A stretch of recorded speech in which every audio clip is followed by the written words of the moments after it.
अच्छा जी, अब साथ वाले के कंधे पे थपकी दें। मीनवाइल हम आते हैं पास पेपर के क्वेश्चन नंबर 19 की तरफ। गिव अ वार्म हग, कंधे पे थपकी दें। माय डियर, पेज निकालें 269।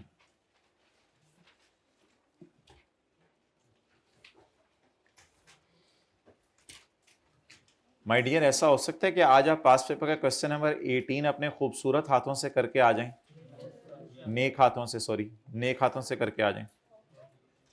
क्वेश्चन 18, जी जी, घर में बैठ के आराम से अकेले में किचन में।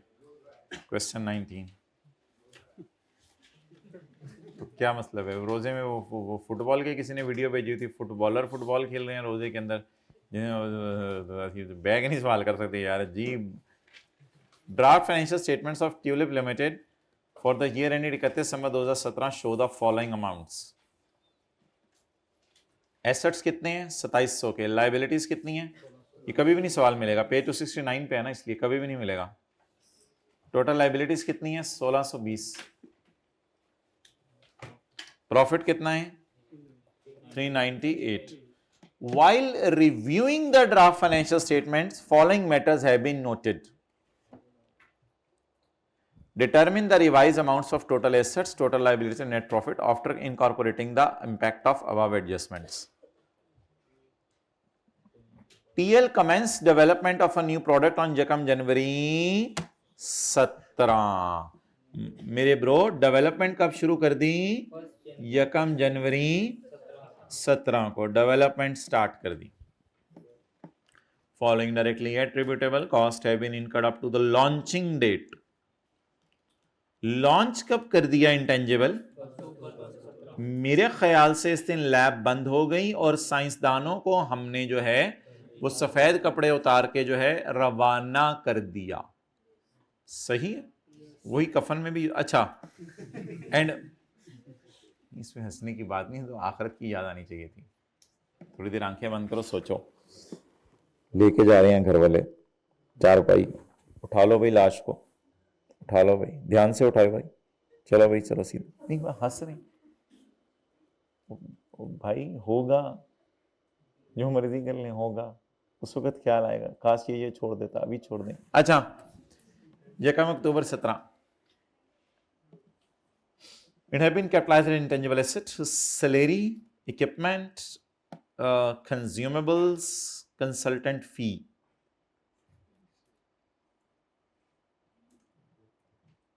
The recording criteria was met on Yakam March 17। Yakam March 17 recording criteria met.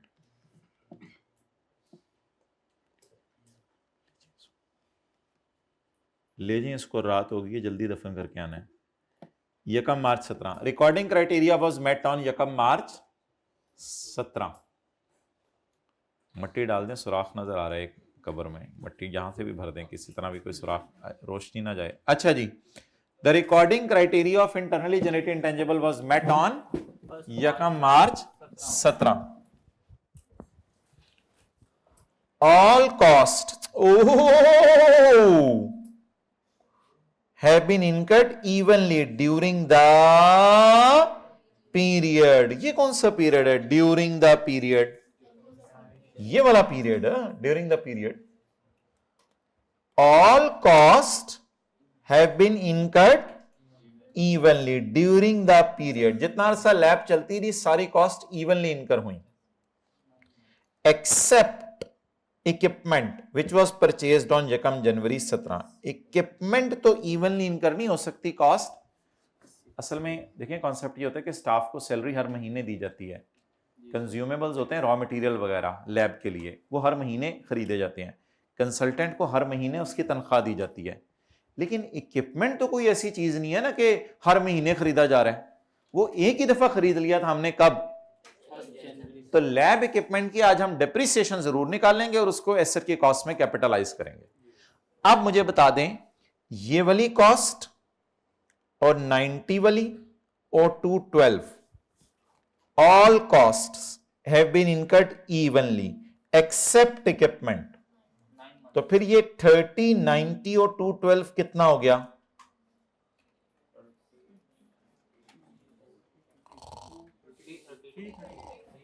$332 332 has been incurred evenly during the period का कोई बना मतलब बता दे। ड्यूरिंग द पीरियड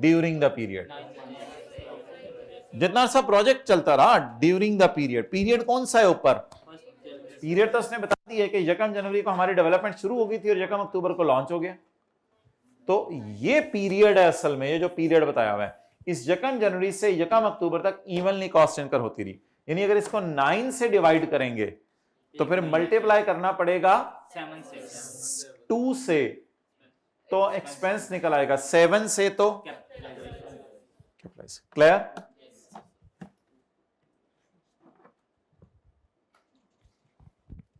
चलें जी,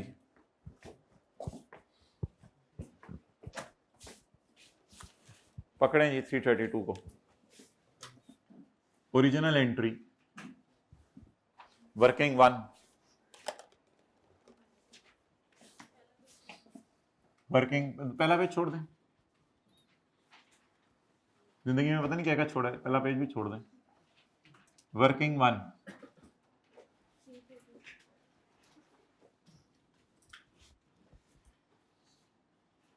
expense debit, intangible debit.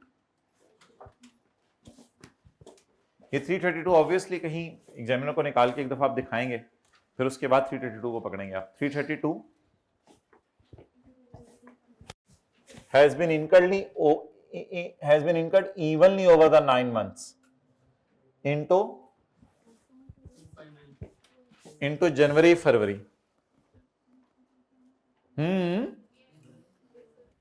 Into January, February. Divided by 9 into 2. 74. And 332 into 7 over 9. 258. और cash 332. Okay guys? Okay guys? Cash के साथ ही bracket में ऐड करके दिखा दें, ठीक है, बिल्कुल कोई मसला नहीं। चलें जी आगे। एक्सेप्ट इक्विपमेंट, अब 360 को उठाएं। एक्सेप्ट इक्विपमेंट वो कब खरीदा गया है? 1 जनवरी को। कितने का? 360।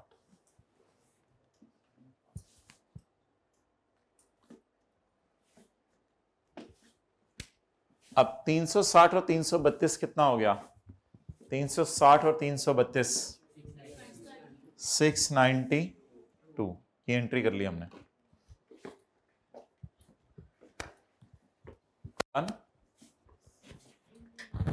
ओके, अब आप मुझे ये बताएं कि इक्विपमेंट को हमने क्या करना है? डेप्रिशिएट। कितने सालों पे? वो तो इंटेंजिबल की लाइफ है ना नीचे दी हुई। अभी इक्विपमेंट की लाइफ बताएं। 5 साल। अच्छा, इक्विपमेंट जनवरी फरवरी में कहां इस्तेमाल हुआ? बुरी डेवलपमेंट फेज में। कहां? डेवलपमेंट फेज शुरू हुई है ना, रिसर्च तो हुई नहीं। ये कहां इस्तेमाल हुआ? बुरी डेवलपमेंट फेज में, जनवरी फरवरी। और मार्च अप्रैल मई जून जुलाई अगस्त सितंबर कहां इस्तेमाल हुआ? अच्छी डेवलपमेंट फेज में। तो अच्छी डेवलपमेंट को कैपिटलाइज करते हैं तो उस फेज की डिप्रिसिएशन को भी कैपिटलाइज करेंगे।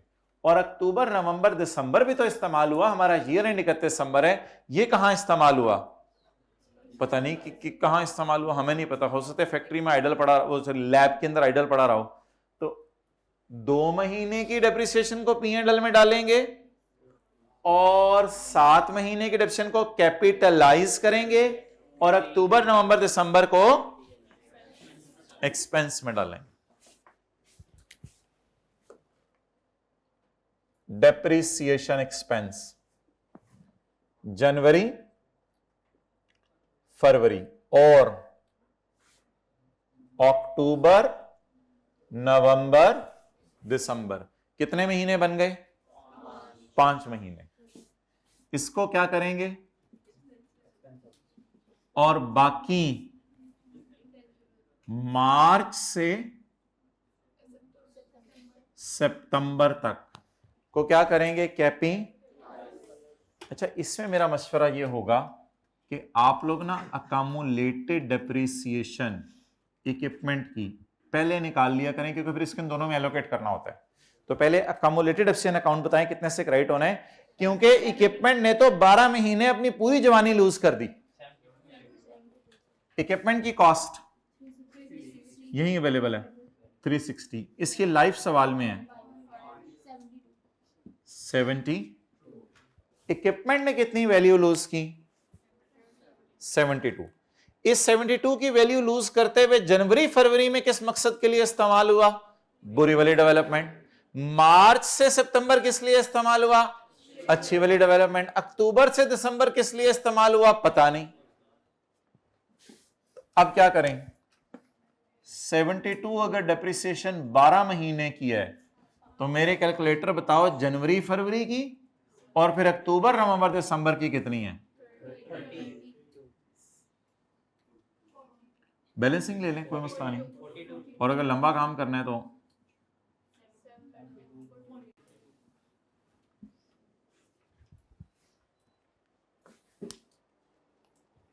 डन। आखिरी एंट्री कर दें, वो खुद कर दें आप।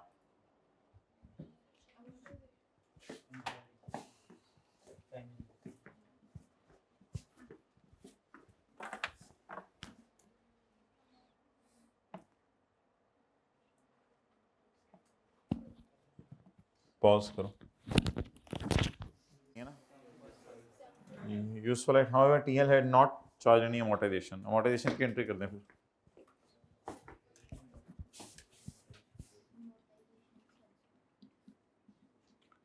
amortization expense debit, accumulated amortization credit। जी कॉस्ट बोले 258 प्लस।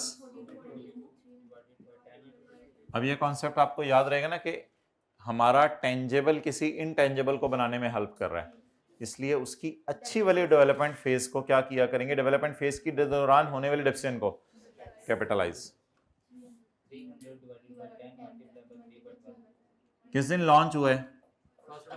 अक्टूबर को। अक्टूबर को लॉन्च हो गया। अक्टूबर नवंबर दिसंबर।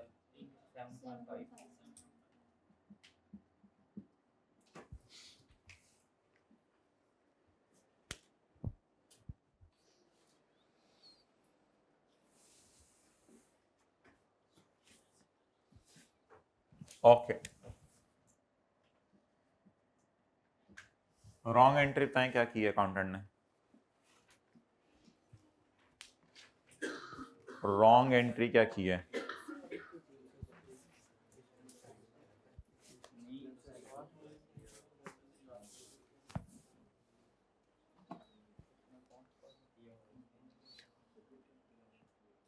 ओ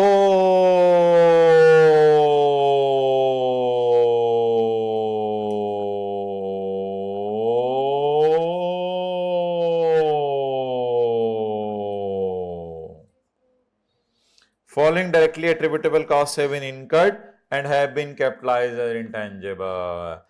अन्नेवा बोंगे ने सारे का इंटेंजेबल बना दिया। Following costs have been incurred and have been capitalized as intangible asset। Intangible सब आन दो इसी में, सब आने दो। स्टाफ की सैलरियां आने दो, इक्विपमेंट आने दो, 90 आने दो, 212 आने दो, 690 और इंटेंजिबल में डाल दो। पागल है तू?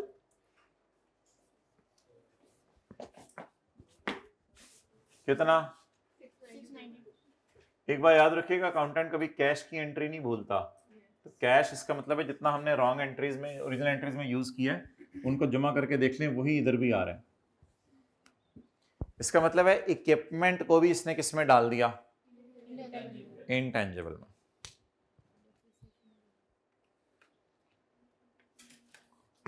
अच्छा, अब अगला आपके जहनों में सवाल आया होगा, इसने कोई डेप्रिसिएशन, अब डेप्रिसिएशन का तो सवाल ही आना चाहिए ना जहन में, क्योंकि डेप्रिसिएशन तो इसने चार्ज ही नहीं की होगी, क्योंकि इक्विपमेंट रिकॉर्ड ही नहीं किया। अब ये सवाल नहीं आना चाहिए जहनों में कि उसने डेप्रिसिएशन चार्ज की होगी, उसने डेप्रिसिएशन चार्ज नहीं की होगी, क्योंकि डेप्रिसिएशन तब चार्ज करता जब पीपी रिकॉर्ड करता, उसने पीपी रिकॉर्ड ही नहीं किया।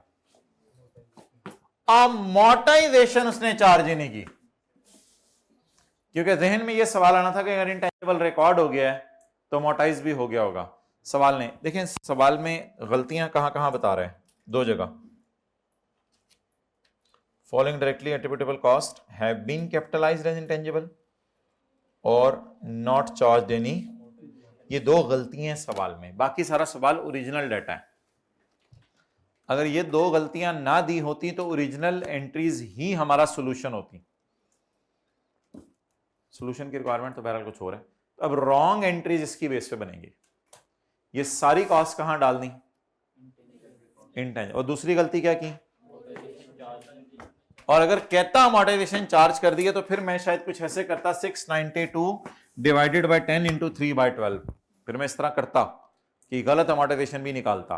अगर वो कहते हैं based on this cost he has also calculated amortisation, तो फिर जो उसने इंटेंजिबल माना है फिर उसी को अमोर्टाइज किया होगा ना। तो अमोर्टाइज शुक्र है कहता है किया नहीं। तो डेप्रिशिएट क्यों नहीं किया, क्योंकि पीपीए रिकॉर्ड नहीं किया। अमोर्टाइज क्यों नहीं किया, सवाल कह रहे हैं। तो बता दें अमोर्टाइजेशन की उसने कोई एंट्री की है, नहीं की है। अब इसको सामने रख के क्या बनाना है, रेक्टिफाइंग एंट्री। ये ओरिजिनल एंट्रीज हैं और ये रॉन्ग एंट्री है। अब रेक्टिफाइंग एंट्री को बनाएं या फिर डायरेक्ट इन एंट्रीज का इफेक्ट एसेट्स, लायबिलिटीज और प्रॉफिट पे शो कर दें। डायरेक्ट रेक्टिफाइंग एंट्री बना के टाइम जाया करने की जरूरत नहीं है। अब सवाल का पहला पेज निकाल लेते हैं।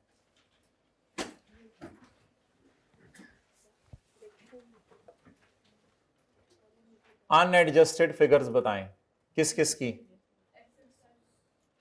एसेट्स, लायबिलिटीज और प्रॉफिट फॉर द ईयर। गलत फिगर्स बताएं जो सवाल में दी हुई हैं।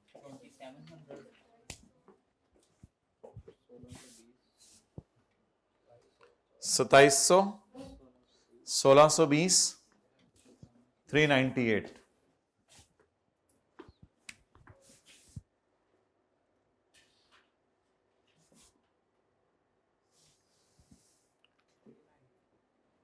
थ्री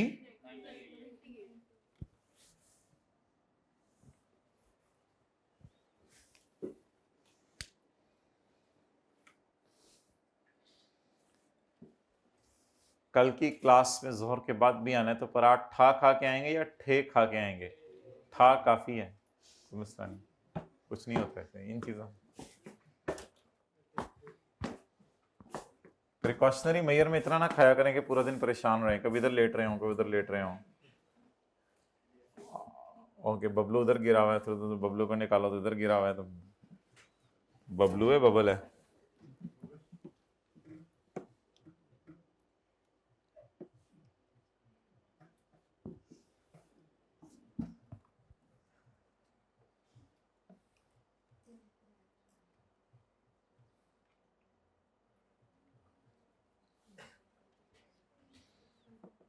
जी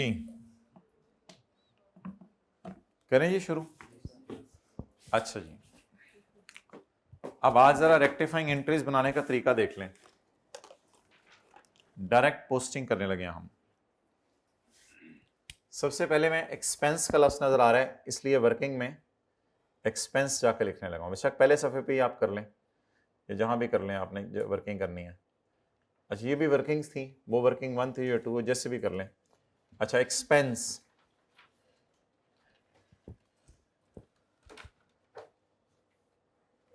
एक्सपेंस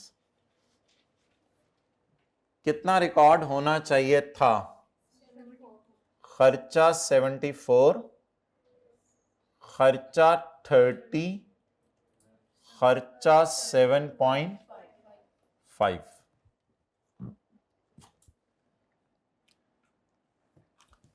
कितना खर्चा रिकॉर्ड हुआ?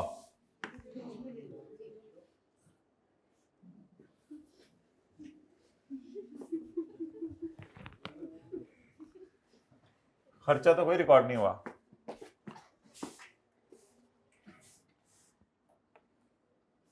कितना खर्चा रिकॉर्ड होना चाहिए था?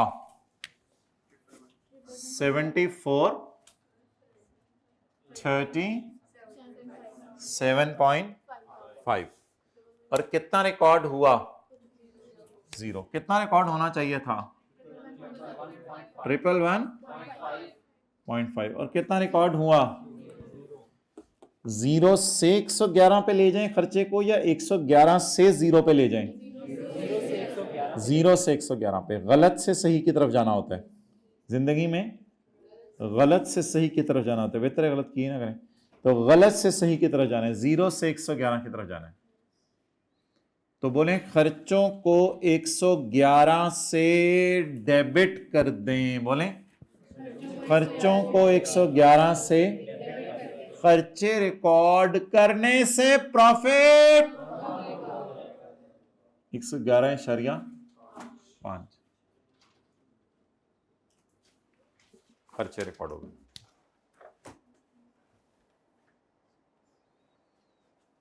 ये तरीका होता है ओरिजिनल और रॉन्ग को कंपेयर करने का। जी ये तरीका तो हमें बचपन से पता है। अच्छा जी,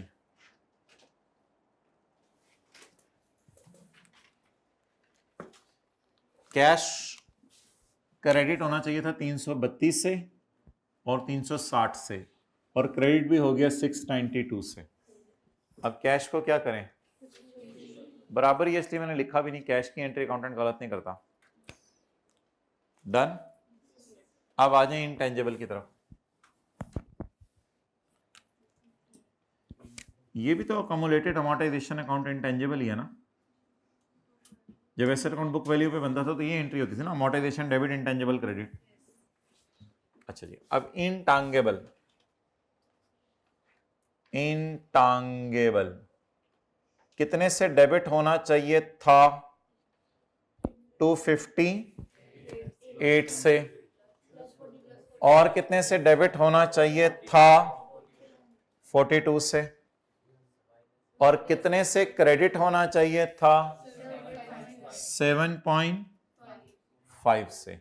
यानी ओवरऑल इंटेंजिबल को कितने से क्रिएट होना चाहिए था? 290। इतने से किताबों में नजर आना चाहिए था इंटेंजिबल को, लेकिन हमारे बोंगे अकाउंटेंट ने, बोंगे ने बोंगी मारी और किस पे रिकॉर्ड कर दिया? रिकॉर्ड किस पे होना चाहिए था? 258 प्लस 42 माइनस 7. इस पर किताबों में पढ़ा होना चाहिए था, लेकिन प कितने पे है? 692 पे।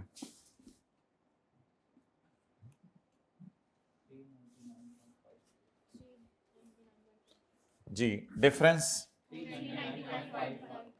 390.5 से इंटेंजिबल को कम करना है। कितने से कितने पे लाना है गाइस? 692 से 292 पे लाना है। तो इंटेंजिबल को इतने से क्या कर दें? कम कर दें।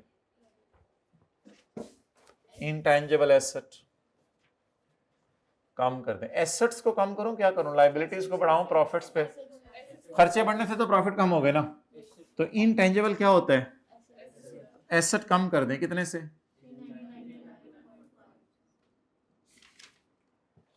ओके गाइस,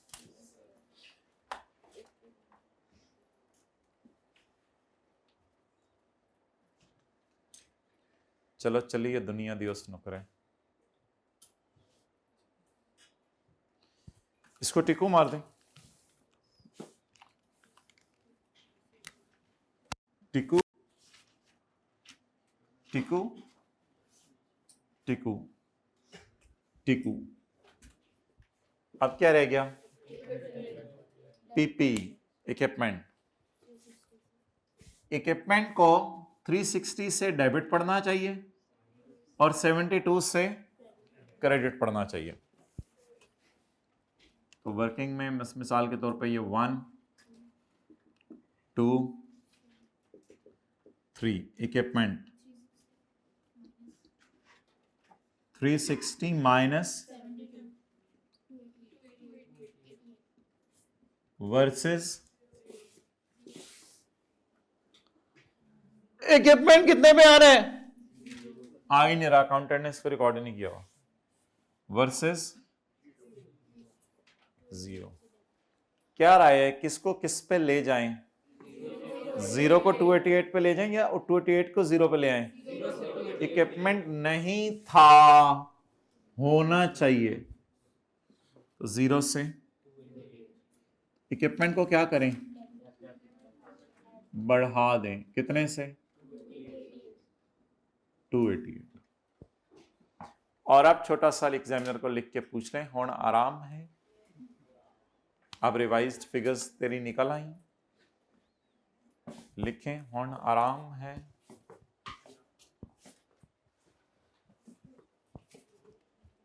प्यार से लिखें हुण आराम है,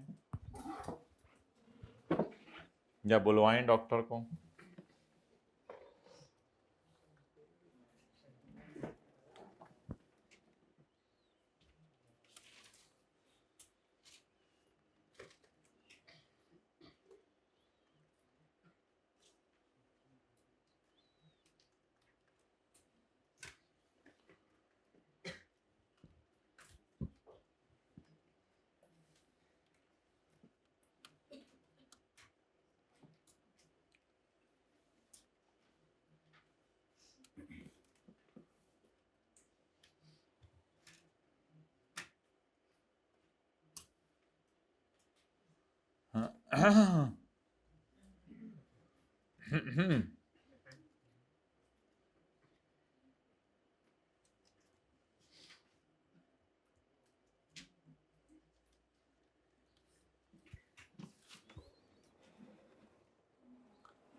कोई ऐसा सिस्टम बताएं कि आपके घर वालों को पता चल जाए बच्चा हॉस्टल में बैठ के मोबाइल इस्तेमाल कर रहा है। कैमरा लगा के अब्बू को एक्सेस दे दें और खुद नहीं सीधे होना।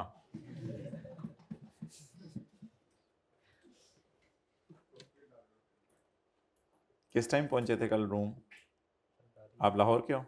ठीक। किस टाइम? 1:30 बजे पहुंच गए थे।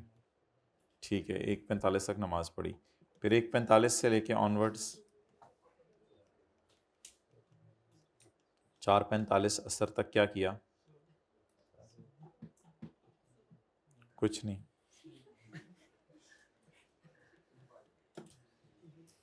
और इन भाई से पूछेंगे अभी प्लानिंग फेज की, इनको 3-4 लाइनें याद नहीं होनी।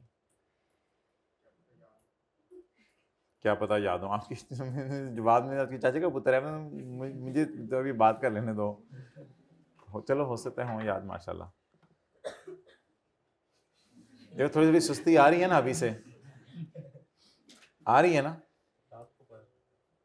नहीं तो ये टाइम भी तो अच्छा, फिर असर पड़ के आए 5:15 पे, तो 5:15 से लेके 6:13 तक क्या किया?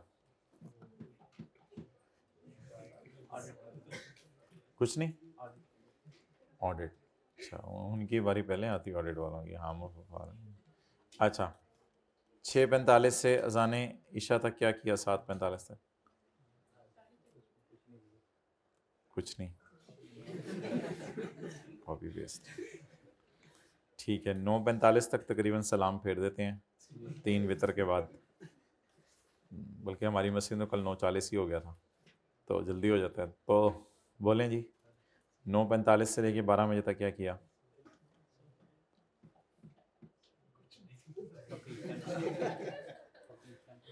हफीज सेंटर। हफीज सेंटर। सोए कितने बजे? 12 बजे। उठे कितने बजे? वापस आ गया ना यार। अच्छा ठीक है, 5:30 बजे आप जो है वो फारिग हो गए, तिलावत वगैरह करके जिक्र करके 5:30 से लेके फिर 5:30 से सो गए, फिर ऑडिट किया। यार हम पागल हैं यार, R2 वाले हम पागल हैं, हम नहीं माने। ऑडिट किया, ये R2 क्या? अच्छा टाइम नहीं मिला, टाइम नहीं मिला इनके लिए। वो टाइम यार R2 के लिए टाइम नहीं मिला चाहिए।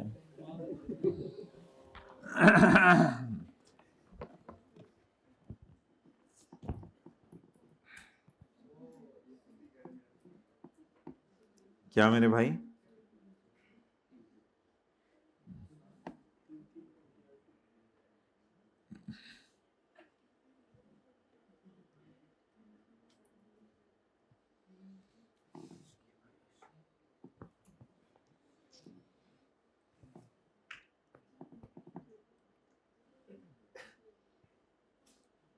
अब्बू का टेलीफोन नंबर बताओ भाई, इस नंबर पे सेंड करेंगे।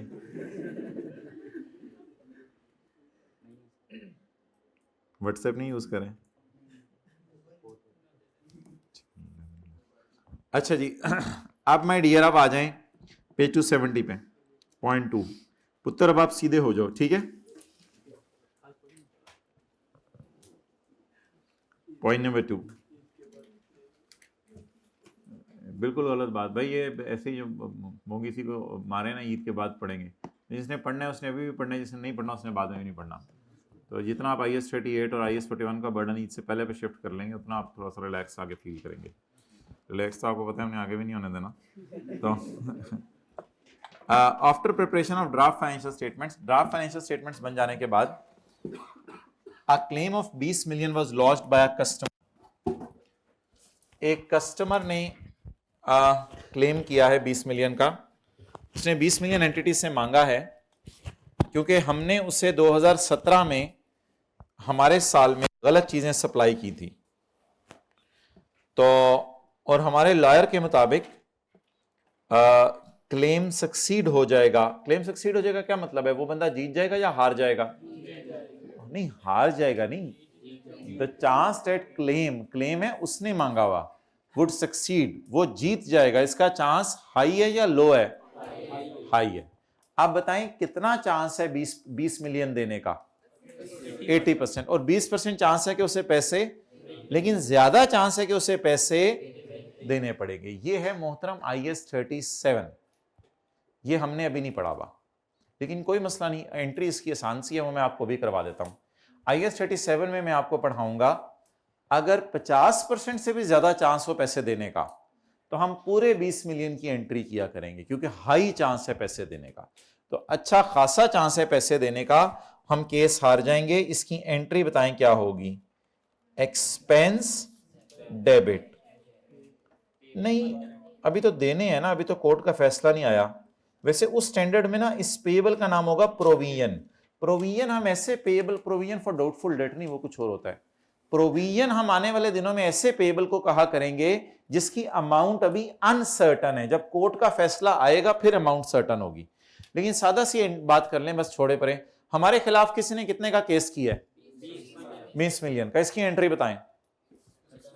Expense debit payable to that person credit. Note कर लें, इसको पोस्ट कर दें।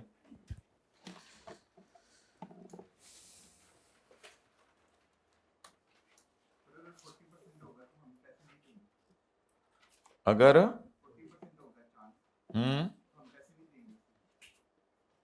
क्या मतलब? हाँ हाँ, 40% होगा तो क्या करना है, वो IAS 37 का वेट करें। IAS 37 मेरे से समझने की कोशिश ना करें ना, अभी ये मैं कह रहा हूं। IAS 37 में देख लेंगे बाकी चीजें। कराएं जी entry. Expense debit, expense debit होने से प्रॉफिट कितने से? Expense debit liability credit. Case provision किसी के खिलाफ नहीं बना रहे, ये पेएबल टू कस्टमर बना रहे हैं जिसको हमने पैसे देने हैं। ये प्रोविजन वो वाली प्रोविजन नहीं है, वो जो प्रोविजन फॉर डाउटफुल डेट होती है, इसलिए इसका नाम फिलहाल आप पेएबल समझ लें। बाकी IAS 37 में देखेंगे इसका नाम क्या है। Expense debit payable to customer credit, उसे हमने क्या चीज बेची थी, कोई भी चीज बेची थी जो डिफेक्टिव थी, खराब हुई हुई थी, तो उसने हमारे खिलाफ केस कर दिया 20 मिलियन का।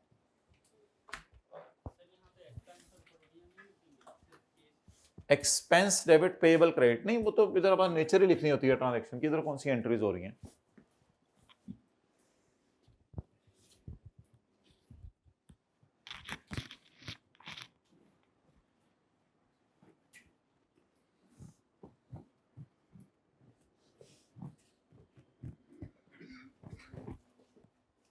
डन जी, चलें।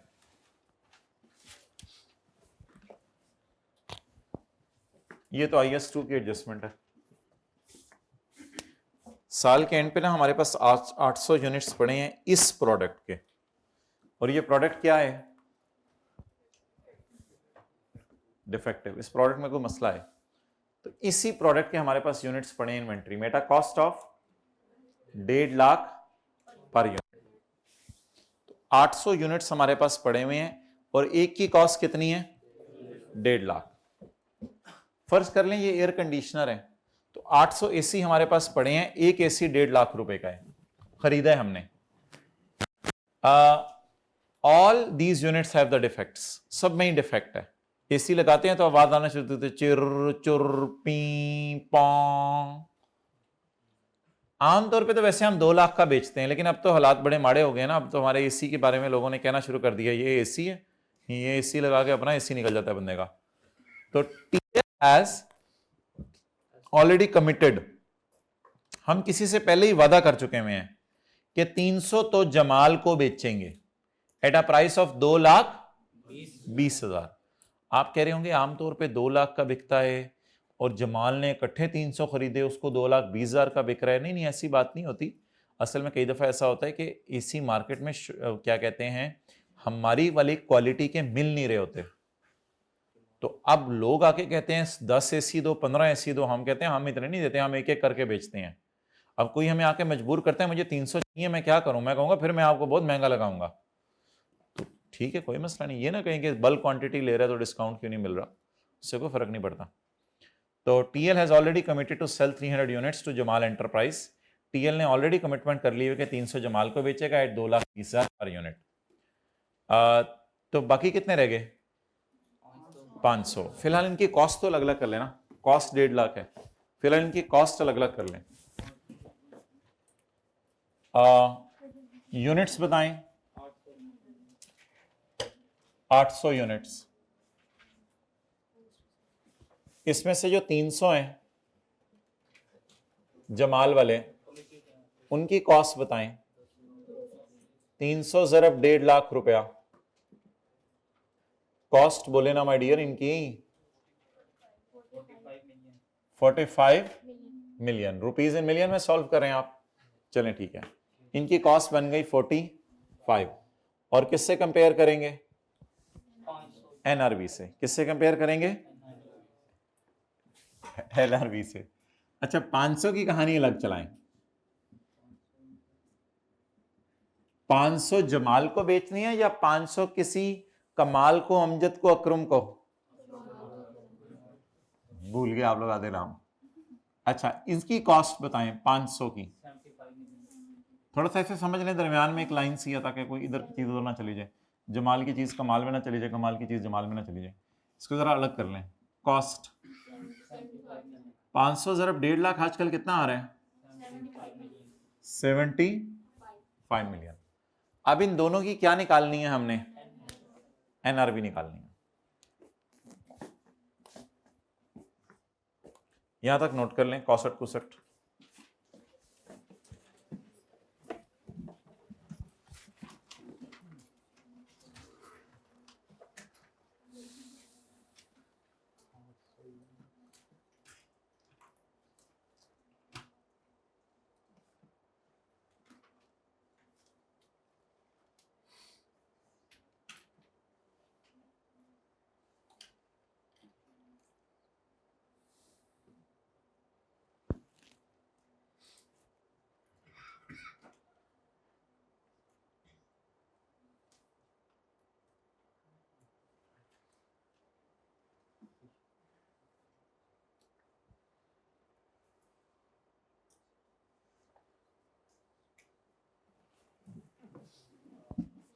हो गया जी। अब मुझे ये बताएं, TL has already committed to sell 300 units to Jamal Enterprise at a price of 2,20,000 per unit. TL has estimated that 80,000 per unit would be incurred to remove the defect. Further, each defective unit can be sold for 1,30,000 in current condition. पहले मुझे बताएं कि जमाल को हमने 300 units बेचने का commit कर लिया हुआ है, तो जिससे कमिट हो गया है ये यूनिट्स बेचने का, तो उसको क्या मैं 2,20,000 के अगर बेचना चाहूंगा तो 2,20,000 ही उससे डील हुई भी है, वो लेने के लिए मुझे क्या करना पड़ेगा? मस्ट रिपेयर करनी पड़ेगी।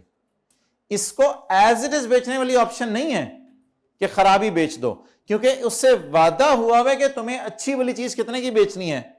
तो to receive 2,20,000 I have to incur a खर्चा ऑफ 80,000। तो पहले जमाल की बात करें।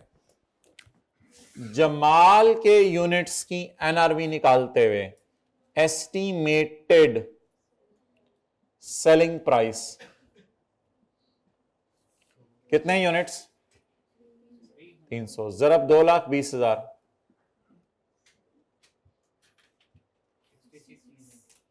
66 लेस कॉस्ट टू रिपेयर कितने यूनिट्स? जरब 80,000। जवाब 42। जमाल को कितने में बेचने का वादा कर लिया हुआ है? 2,20,000 लेने के लिए क्या करना पड़ेगा? खराब 130 का बेच दें या रिपेयर करा के 220 का बेचें? जहां कमिटमेंट हो चुकी होती है तो वहां कमिटमेंट को डिसऑनर नहीं करना होता कि कमिटमेंट हो गई आपको 220 का बेचने की, तो सही चीज 220 का बेचने की कमिटमेंट हुई है ना।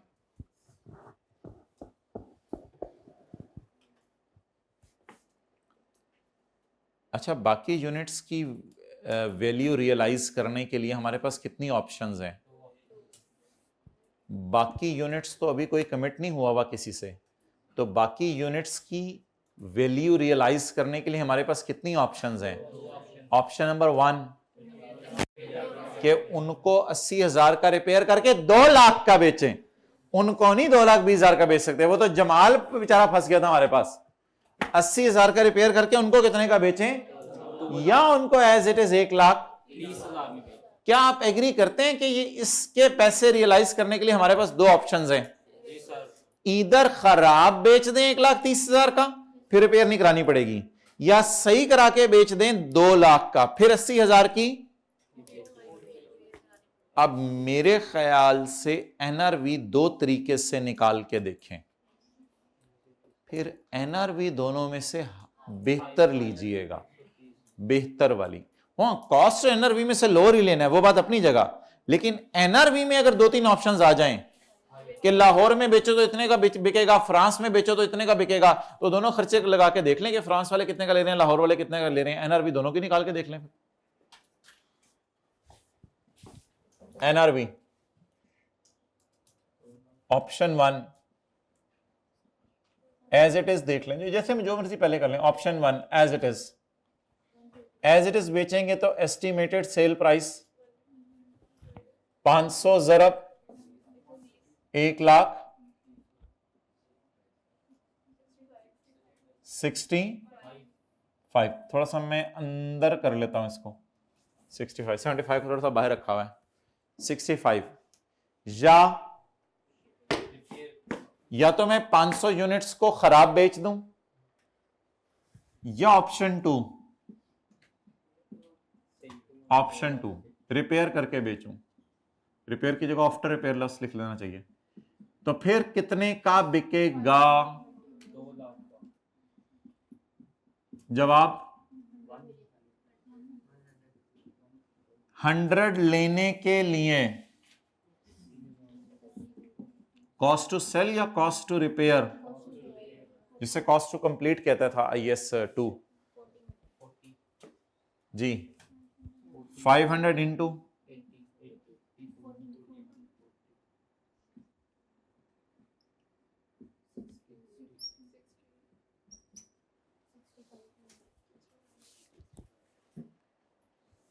क्या पसंद करेंगे?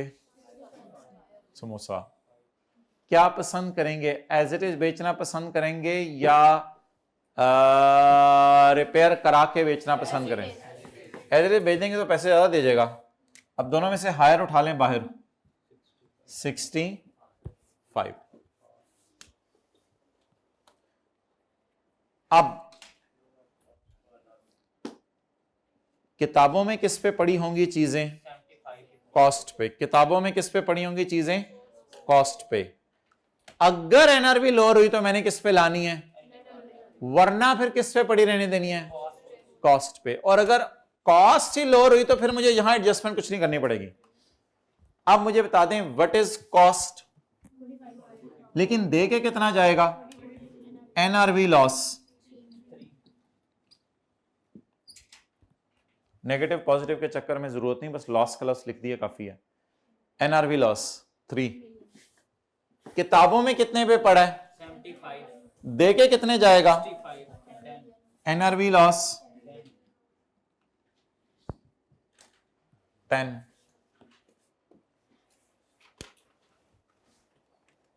एनआरवी पर लाने के लिए क्या रिकॉर्ड करना पड़ेगा? NRV loss. एनआरवी पर लाने के लिए एनआरवी लॉस रिकॉर्ड करना पड़ेगा। 45 से 42 पे लाना पड़ेगा और 75 से 65 पे लाना पड़ेगा। एंट्री बताएं और लिख लीजिएगा कहीं अपने लिए। Cost of sale debit inventory 3 जमा 10 13, ये एनआरवी लॉस की एंट्री होती है, याद रखिएगा। एनआरवी एडमिन एक्सपेंसेस में नहीं जाता, बिजनेस के कॉस्ट ऑफ सेल में जाता है। Cost of sale debit inventory credit.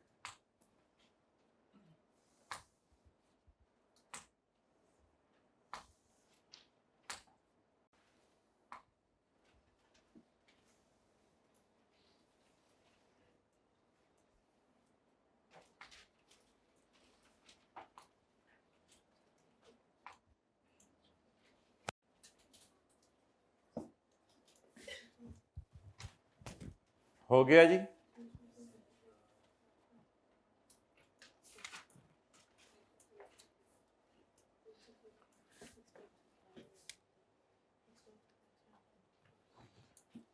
अब ये एंट्री करवाएं। कॉस्ट ऑफ सेल बढ़ाने से खर्च प्रॉफिट कम हो जाएंगे। और इन्वेंट्री एसेट है, एनआरवी लॉस। आगे वर्किंग का रेफरेंस आ जाएगा।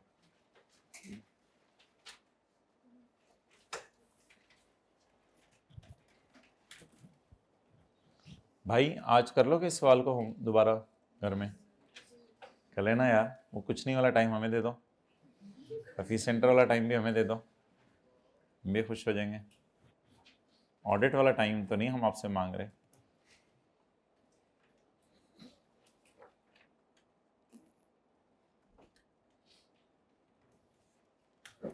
जी टोटल 2516।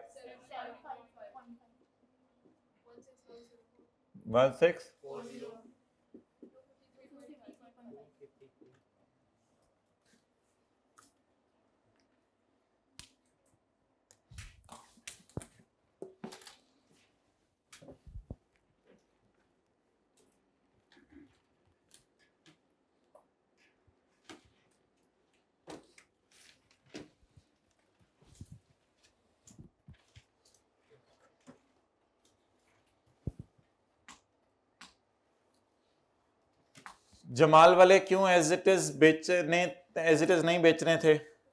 कमिट कर लिया हुआ कि 2,20,000 के बेचने, तो वो फिर रिपेयर करा के बेचने हैं। दूसरे वाले एज इट इज भी बेचे जा सकते हैं, और उनमें से बेहतर क्या है? एज इट इज बेचना।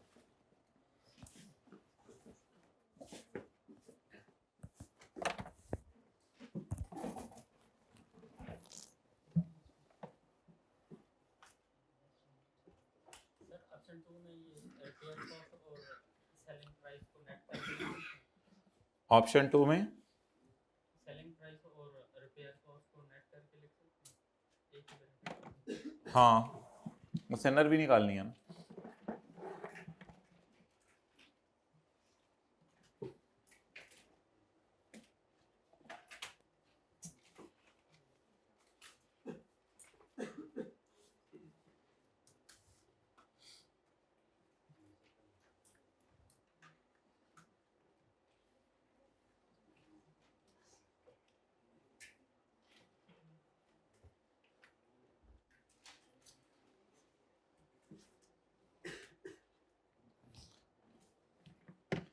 Okay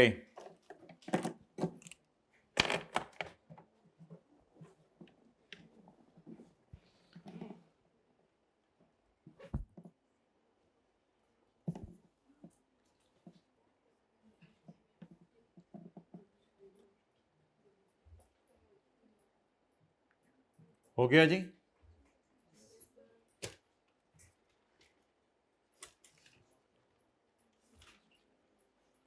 determine the amount of total assets, liabilities and net profit.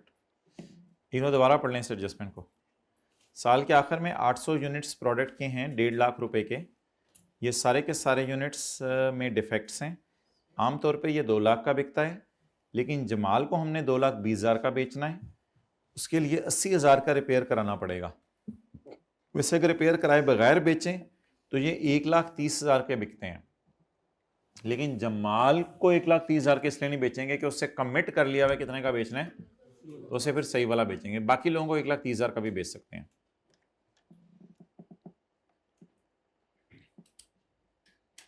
अच्छा जी, अब आप डिस्क्लोजर्स निकाल लें।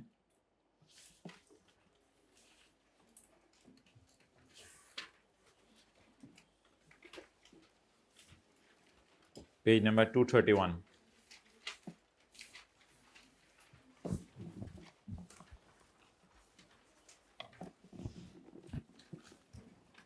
अच्छा, टेंजिबल्स के अंदर आपको पता है डिफरेंट नेम्स आ रहे होते हैं, लैंड, बिल्डिंग, प्लांट, मशीनरी, ये सारे नेम्स आ रहे होते हैं। तो इंटेंजिबल्स में कहते हैं मेरी नज़र में मोटी मोटी कैटेगरीज ये हैं। अ class of intangible is a grouping of assets of similar nature. कहते हैं क्योंकि इंटेंजिबल्स बहुत ज्यादा होते हैं इसलिए इनको ग्रुप कर लिया करो, ग्रुप कर लिया करो। जब नोट बनाने लगो, लैंड, बिल्डिंग, प्लांट, मशीनरी का नोट नहीं बना था, जैसे कल हम बना रहे थे लाइसेंस का फलां का नोट, तो नोट बनाने में ग्रुप कर लिया करो। एग्जांपल्स ग्रुपिंग में मेरे कहते हैं ब्रांड नेम्स को अलग रखा करो, लेकिन ऑब्वियसली परचेज वाले, इंटरनली जनरेट वाले तो कैपिटलाइज ही नहीं होते।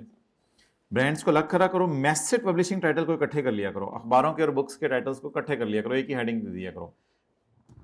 समझ रहे हैं ना क्या हो रहा है? वो जो ग्रॉस कैरिंग अमाउंट और अकमुलेटेड डेप्रिसिएशन का नोट बनता है, उसमें पहली हेडिंग ब्रांड नेम, दूसरी हेडिंग मेथड एंड, कहता है इस तरह कैटेगरीज बना लिया करो, वरना बहुत लंबा हो जाएगा नोट। कंप्यूटर सॉफ्टवेयर को अलग रखा करो हमेशा। लाइसेंसेज और फ्रेंचाइजेज जो लोग आप लोगों ने ली हुई है किसी की फ्रेंचाइज, उनको भी अलग रखा करो, इकट्ठे कर दिया करो लाइसेंस और फ्रेंचाइज को। Copyrights, patents and other rights, services, इनको अलग रखा करो। ऑपरेटिंग राइट, किसी जगह पे आपको ऑपरेट करने का किसी शहर में राइट मिल गया जो बाकी लोगों को नहीं है। Recipes, formulas, model, design and prototypes, इनको अलग रखा करो। और इंटेंजिबल्स अंडर डेवलपमेंट को अलग रख लिया करो। तो कहते हैं मेरी नजर में ये कैटेगरीज बना दिया करो इंटेंजिबल्स की। General disclosures, an entity shall disclose the following for each class of intangible, distinguishing between internally generated and other। internally generated and other का क्या है?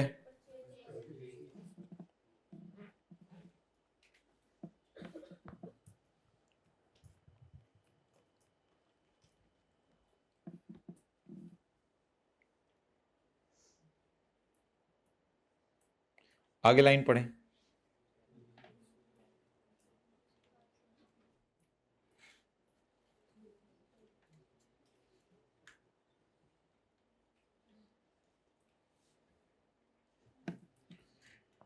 Whether the useful life for indefinite और finite. सबसे पहले users को क्या बताएं कि हमारे इंटेंजिबल्स की लाइफ इनडेफिनिट है या, और अगर फाइनाइट है तो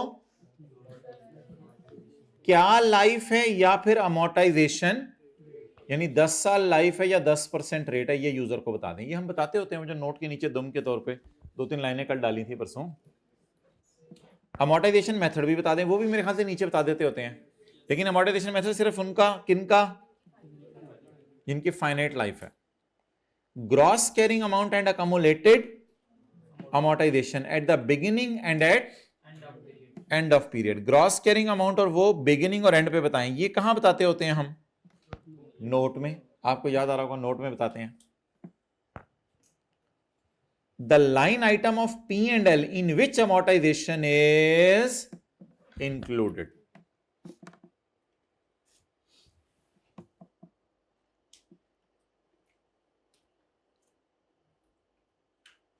ये एनुअल रिपोर्ट किधर है?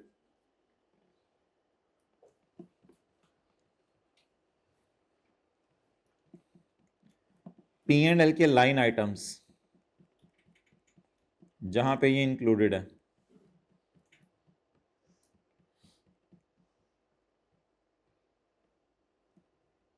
ये देखें पी एंड एल बना हुआ है पैकेजेस वालों का। P and L, P and L में क्या आ रही हैं? सेल्स, सेल्स के बाद क्या आ रही हैं? Cost of sales. Admin expenses होंगे हेड ऑफिस के, मार्केटिंग एक्सपेंसेस होंगे सेल्स ऑफिस के, और कॉस्ट ऑफ सेल के होंगे फैक्ट्री वाले खर्चे। याद है ये वो मैंने 4 चीजें भी दिखाई थी इंटेंजिबल के चैप्टर में।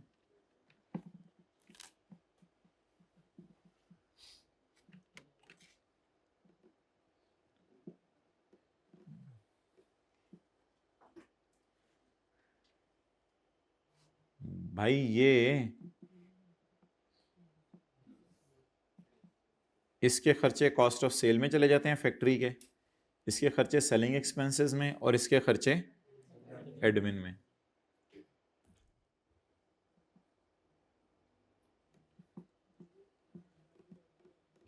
डन? अच्छा, सिर्फ ब्लू वाली चीजें देखें।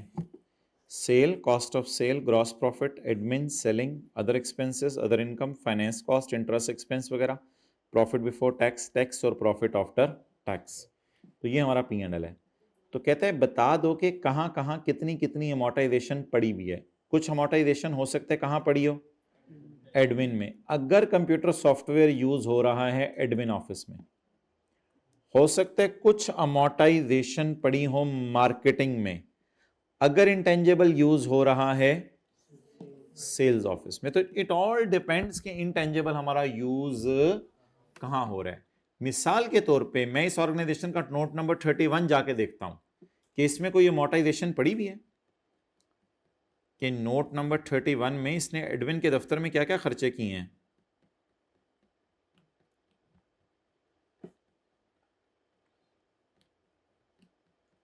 जी अल्हम्दुलिल्लाह, यहां पर अमोर्टाइजेशन जो है वो पड़ी हुई है।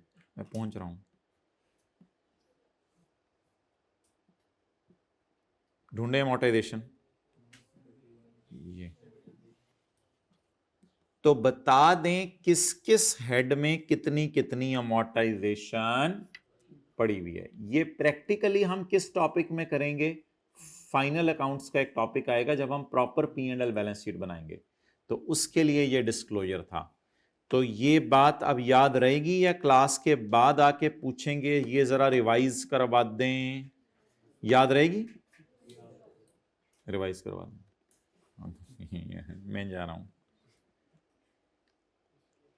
तो मुझे बताएं line items of P and L क्या होते हैं? Line items of P and L admin में पढ़ा है, सेलिंग में पढ़ा है, या कॉस्ट ऑफ सेल में पढ़ा है?